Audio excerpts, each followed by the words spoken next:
तो hello dear students and friends, आज की इस वीडियोज़ में बात करने वाले हैं Indian naval civilian entrance test के बारे में। आपके इंडियन नेवी ने आपके सिविलियन के रिगार्डिंग कुछ नए पोस्ट को निकाला है। यह पोस्ट किसके रिगार्डिंग है, तो इस वीडियोज़ में हम वही बात करने वाले हैं। इसके रिगार्डिंग इंपॉर्टेंट डेट्स क्या होंगे, एलिजिबिलिटी क्राइटेरिया क्या होगा और भी तमाम जानकारी यहाँ पे हम देने का प्रयास करेंगे। तो आइए बढ़ते हैं इस पर्टिकुलर वीडियोज़ में। यहाँ पे आपको बताते हैं कि Indian naval civilian entrance test में सबसे पहले इंपॉर्टेंट डेट्स क्या रहेंगे उसके बारे में बात करेंगे हम। तो यहाँ पे जो हमारा स्टूडेंट्स इंपॉर्टेंट डेट्स रहेगा तो वो क्या है, तो इंपॉर्टेंट डेट्स में आपके एप्लीकेशन 15/5/2023 से बिगिन होगा। लास्ट डेट अप्लाई 29/5/2023 होगा। लास्ट डेट आपके कंप्लीशन का फॉर्म का वो भी 29/5/2023 होगा। एग्जामिनेशन डेट आपको समय से पहले जैसे ही डेट आएंगे हम आपको बता देंगे। जो आपके एप्लीकेशन फ़ी होंगे वो जनरल OBC EWS के लिए 278 रुपीज़ फ़ी को रखा गया है। ST SC के लिए 1 भी रुपया फ़ी नहीं रखा गया है। इस फ़ी को आप क्रेडिट कार्ड, डेबिट कार्ड और नेट बैंकिंग के थ्रू दे सकते हैं। बात करते हैं स्टूडेंट्स यहाँ पे एज लिमिट के बारे में। तो एज लिमिट जो होगा स्टूडेंट्स, आपको इस फॉर्म को भरने के लिए 18 ईयर्स का मिनिमम एज होना चाहिए और 25 ईयर का मैक्सिमम एज होना चाहिए। ठीक है, यहाँ पे बात करते हैं students Indian naval civilian entrance test के बारे में। तो यहाँ पे हमारे कुछ अलग अलग प्रकार के कैटेगरी वाइज वैकेंसी यहाँ पे दिए गए हैं। ये आप खुद से भी पढ़कर समझ सकते हैं। ठीक है, इसको बताने की जरूरत नहीं है। अब यहाँ पे जो हमारा पोस्ट है इसके रिगार्डिंग एजुकेशन क्वालिफिकेशन क्या है, तो ये जो हमारा पोस्ट है Indian naval civilian entrance test chargeman के रिगार्डिंग। तो इस चार्जमेंट के रिगार्डिंग जो आपका मांगा गया है, जो आपका क्वालिफिकेशन वो डिग्री और डिप्लोमा मांगा गया है इन रिलेटेड ट्रेड में। यदि आपके पास रिलेटेड ट्रेड में डिग्री है या फिर डिप्लोमा है तो आप इस फॉर्म भरने के लिए एलिजिबल होंगे। ठीक है, चलिए स्टूडेंट्स यहाँ पे थोड़ा सा अब आगे की ओर बढ़ते हैं और यहाँ पे नोटिफिकेशन को डाउनलोड करते हैं और इसके बारे में और भी तमाम जानकारी को लेने का प्रयास करते हैं। स्टूडेंट्स अब यहाँ पे आप देख सकते हैं, हम यहाँ पे ऑफिशियल साइट आपके नोटिफिकेशन पे आ चुके हैं। आपके नेवी के द्वारा जो ऑफिशियल नोटिफिकेशन जारी किया है, यहाँ पे अब हम जल्दी से आपको थोड़ा सा बताना चाहेंगे कि क्या क्या ट्रेड है उसके रिगार्डिंग और कैटेगरी वाइज वैकेंसी क्या क्या है। आप इसको खुद से वैकेंसी को पढ़ लीजिएगा, हम सिर्फ ट्रेड के बारे में बता देते हैं।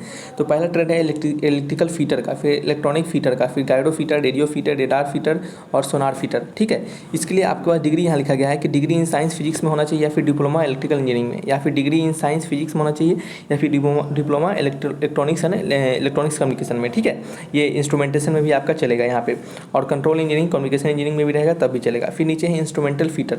स्टूडेंट्स यहाँ पे दिखेगा, इसके लिए डिग्री डिप्लोमा इलेक्ट्रिक और इलेक्ट्रॉनिकल इंस्ट्रूमेंट्स इंजीनियरिंग में मांगा गया है। फिर कंट्रोल इंजीनियरिंग में, फिर कंप्यूटर फीटर में डिग्री होना चाहिए साइंस फिजिक्स के, chemistry mathematics from recognised university. ठीक है, साइंस विद फिजिक्स और नीचे है diploma in computer science, computer engineering और इस तरीके से इन्फॉर्मेशन टेक्नोलॉजी में मांगा गया है। स्टूडेंट्स नीचे है वेपन फीटर। ठीक है, वेपन फीटर में किसका डिग्री मांगा गया है, तो वेपन फीटर में मांगा गया है diploma in mechanical engineering recognised university in India या फिर degree in science with physics और केमिस्ट्री और मैथमेटिक्स फ्रॉम रिकॉग्नाइज्ड यूनिवर्सिटी। ठीक है, ये वेपन फीटर के लिए मांगा गया है।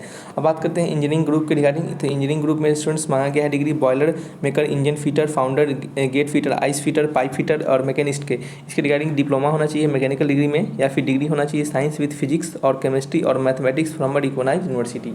ठीक है, चलिए ये अगर आपके पास डिग्री है तो आप इस फॉर्म को भरने के लिए एलिजिबल होंगे। सभी तमाम जानकारी यहाँ पे दिया गया है, आप अच्छे से पढ़िएगा। और कुछ यहाँ पे दिए गए हैं, यहाँ पे इस सबको भी आप अच्छे से पढ़ लीजिएगा और इसके रिगार्डिंग अपना ये देख लीजिएगा कि इसके रिगार्डिंग क्या क्या आपका यहाँ पे डिग्री मांगा जा रहा है। ठीक है, नीचे भी आप उसी प्रकार से है, नीचे भी सेम टू सेम है, आप अच्छे को एक एक चीज़ को अच्छे से पढ़ लीजिएगा। अब बात करते हैं यहाँ पे सिंपली स्टूडेंट्स यहाँ पे कि जो सिलेक्शन प्रोसेस होगा वो क्या होगा। तमाम जानकारी यहाँ पे दी गई है फॉर्म में, हमने आपको सभी कुछ बताने का प्रयास किया है। कोई डाउट रह जाएगा तो कमेंट बॉक्स में लिखकर हमसे पूछिएगा। ये जो आपके टोटल नंबर ऑफ स्टेट्स है जहाँ की आपके एग्जामिनेशन सेंटर होंगे, जैसे बिहार में आपके पटना में सेंटर होगा। ठीक है, उसी प्रकार से गुजरात में अहमदाबाद में सेंटर होगा, मध्य प्रदेश के भोपाल में सेंटर होगा, इस प्रकार से सेंटर होंगे आपके। ठीक है, चलिए अब बात करते हैं जो मोड ऑफ सिलेक्शन होगा वो किस प्रकार से होगा। सबसे पहले स्टूडेंट्स स्क्रीनिंग होगा, एप्लीकेशन का स्क्रीनिंग होगा। इसका मतलब सबसे पहले एप्लीकेशन को शॉर्टलिस्टेड किया जाएगा। उन शॉर्टलिस्टेड एप्लीकेशन को एडमिट कार्ड भेजा जाएगा और उनको एडमिट कार्ड के थ्रू एग्जामिनेशन देने आना पड़ेगा। एग्जामिनेशन कैसे होगा उनका, तो सबसे पहले एग्जामिनेशन में जनरल इंटेलिजेंस रीजनिंग का 10 क्वेश्चन होगा, न्यूमेरिकल एप्टीट्यूड का 10 क्वेश्चन होगा, जनरल इंग्लिश का 10 क्वेश्चन होगा, जनरल अवेयरनेस के 20 क्वेश्चन होंगे। ठीक है स्टूडेंट्स, अब बात करते हैं यहाँ पे इतना होने के बाद एक और आपका सब्जेक्ट होगा जो कि आपका रिलेटेड ट्रेड से होगा। Syllabus specific to post applied for, जिस पोस्ट के लिए आप अपने अप्लाइड किया है उस पोस्ट के लिए आपके रिलेटेड ट्रेड के रिगार्डिंग आपके 50 क्वेश्चन पूछे जाएंगे। ठीक है, टोटल क्वेश्चन कितना हो गया, 5, 70, 80, 90, 100 क्वेश्चन हो गए आपके। ठीक है, तो इस प्रकार से क्या होंगे आपके सिलेक्शन होंगे। आप यदि इस एग्जामिनेशन में क्वालिफाई कर लेते हैं देन फिर आपका सिलेक्शन होगा, डॉक्यूमेंट वेरिफिकेशन होगा और सभी तमाम जानकारी वहाँ पे आपको मिलेगी। जैसे ही आपका सिलेक्शन हो जाता है, आपको जो वहाँ पे शॉर्ट लिस्टेड हो जाते हैं सिलेक्शन के लिए एग्जामिनेशन देने के बाद, तो आपका जो सैलरी होगा वो कितना मिलेगा उसके बारे में थोड़ा सा बात कर लेते हैं। एग्जामिनेशन आपको समझ में आ गया होगा कि क्या क्या सब्जेक्ट से एग्जामिनेशन होंगे। इन सब्जेक्ट में आपको एग्जामिनेशन होगा, कट ऑफ निकलेगा, आपको पास कर जाना है। ठीक है, चलिए बात करते हैं यहाँ पे। अब हम सिंपली आपके जो सैलरी होगा उसके बारे में बात करते हैं। तो इसके रिगार्डिंग नेवी के रिगार्डिंग जो सैलरी आपको यहाँ पे बताया गया इन्फॉर्मेशन, उसमें लिखा गया है कि लेवल 6 का सैलरी मिलेगा 7th पे मैट्रिक से। स्टूडेंट्स बता दें आपको, लेवल 6 का सैलरी में जो सैलरी होता है आपका 35,000 से लेकर आपका 1,12,400 के आसपास होता है, ठीक है। तो ये बहुत ही डिसेंट सैलरी है। 35,000 से लेकर आपका जो स्टार्टिंग सैलरी ही होगा वो लगभग आपके 50 साल के अप्रॉक्स होने वाला है, ठीक है। तो बहुत ही डिसेंट सैलरी आपको प्रोवाइड करवाए देंगे। ये बेसिक पे होता है, इसके बाद DA TA बहुत सारी चीज़ उसमें जुड़ते हैं।